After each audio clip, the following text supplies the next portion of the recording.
My name's Bobby Schofield and I'm 31 now, getting on, and I'm an actor.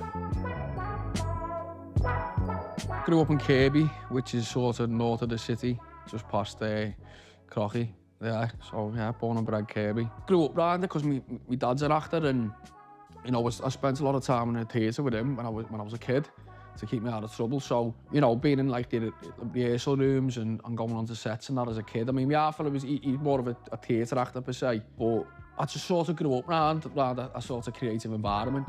But my earliest sort of memory of doing it was when I was about 5, and I used to go to this dance and drama group with my sisters, Laura and Jess, which was run by a woman called Kelly Beach. You know, it was yeah, it's always sort of, I've always been around it and sort of grew up around it. When I was even, you know, 7, 8, 9, 10, I had just watched so much as a kid. I was a gardener for about 18 months, and I remember getting up in the morning and I was watching Boardwalk Empire at the time, and there was a scene with Vincent Piazza, his name was, and he played Luca Luciano. And I remember just like watching him and just going, oh, I can't do that. I was gonna go to drama school, and because I didn't know any other avenue what to go with, my fella is great in that, but it's it's not, he's not one of like, oh, you need to do this. I just sort of done it my own way, and then left college, and then I got an audition for RGS. Actually, it was a woman called Carol Cullington, and she was after young actors for a play called Terriers, which has been going for years, like a TIE play. Previous to that, there was a short film that we did that my fella asked me to do, to play a scallion, and I was like, oh, I'm not doing that. He was like, oh, no, come on, you know. And it was me, my fella, Jake Abraham, God rest his soul, D. Graham, and it was called The Last Ferry. And I remember just being on set. I was 17, and I just decided to start doing it again. And I was just like, nah, this is me, this. Like, this is what I'm all about, doing this. Like, I was just like, you know, loved it. Why do stars fall down from the sky every time I done a play after Terry's called So Many Teardrop, which was amazing, in a bombed out church, written by Esther Wilson. It was about homeless people. Someone came to see that, and there was a film getting casted called Black Sea. Like, it was mad because I had an audition in London, and I was just so excited. I had an audition in London. I was like, oh my God, made it. I'll just walk in, never even know my lines, just went in. And I just started, you know, I started speaking like this. Just, I don't know why, I all of a sudden just thought that I had to speak like this to be an actor and to be taken seriously. And basically just doing this and, you know, saying, oh, nice to meet you and all that. And I remember doing this audition, never even learned the lines, and I just went, oh, I don't even know what's going on here. Just got off. And the girl was laughing at me, do you know what I mean? Because I was like... Anyway, this audition come through for this thing called The Black Sea, which was a Kevin MacDonald film. I ended up booking that. I think I just turned 20 at the time. So yeah, that was like the first sort of like, because I was in Pinewood and I was like, what? Thought I was like smashed it. I was like, yeah, that's it. I'm not used to do anything else. The first sort of job that I did, I sort of went, oh no, I know I can do this. This is, you know what I mean?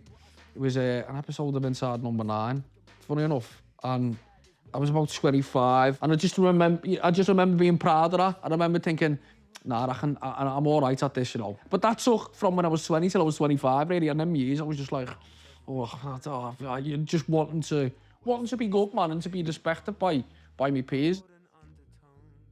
I think coming from a working class background and not being from a very financially stable background either, and growing up on quite a rough area, you're automatically, you know, I don't want to say you're nailed on to fail, but there's not the confidence of what someone who doesn't come from that. Do you know what I mean? Be that someone, and that's not to point a finger. I'm not, you know, it's not to say someone who went to private school or did that. It's not to say that everyone's the same.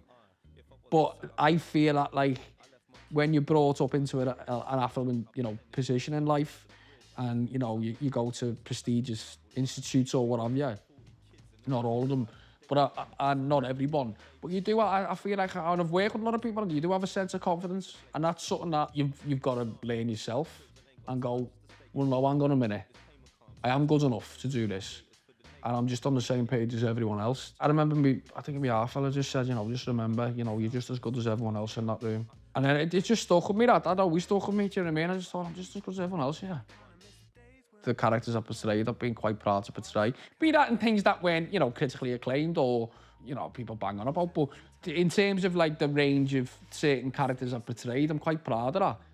In terms of like a dream role, I love history, and Slobodan Milosevic is a character I'd like to portray. He was the president of Serbia during the Yugoslav wars, and I studied the breakup of Yugoslavia. And I've always wanted to portray a banker and a politician, and because he was a banker and a politician, I'm like, oh, I mean, that's not to say that I'd ever be given that role, and you never say never, but it's just, I don't know, it's just because I studied that whole sort of period in history.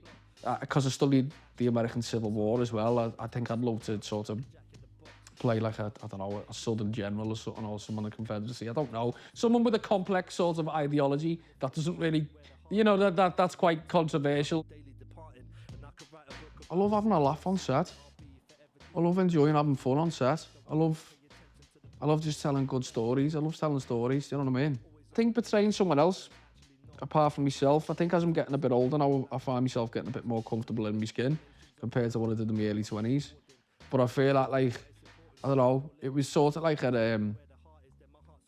it sort of made me forget, like, because, I've suffered with OCD, so it made me forget about all the nonsense that was going on in my head. So it was sort of like a coping mechanism in a way.